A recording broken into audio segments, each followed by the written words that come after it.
most people would say, I think, um, well, it's because the men bring in so much more money.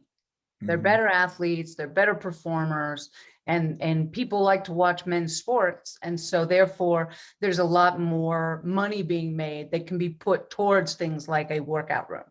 Mhm. Yeah, well, but for a long time, men's sports didn't make any money.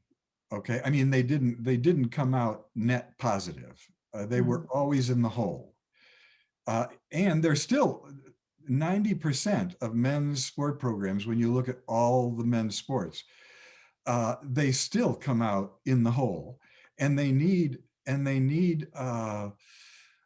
subsidies from the university and from student fees.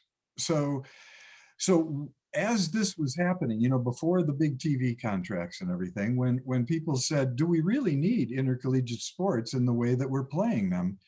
And the men always said, "Look, intercollegiate sports are educational. That's why we have them. And we fund education. So we need the money to fund these educational opportunities, just like other extracurricular activities that are educational in nature, debate teams, and all of these other things. We need them because they're educational."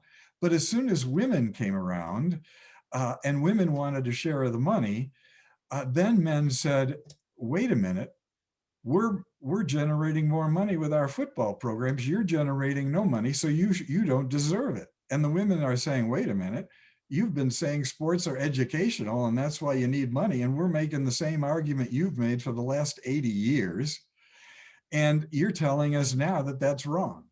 So so my point here is intercollegiate sports have been premised on this notion that they're educational, and they had nothing to do with how much money was generated.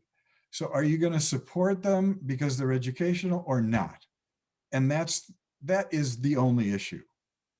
Commercial issues shouldn't come in. I mean, we don't say, are we going to fund our College of Education, even though they don't make as much money as our College of Engineering? No.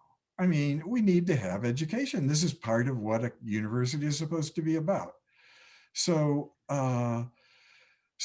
there can be some differences between education and engineering because maybe one needs a little bit more money for equipment and so on. But basically, we're funding them both at a certain level because they're educational. Thanks for watching. Don't forget to let us know what you think in the comments. And join in the conversation around this topic and more in the forum.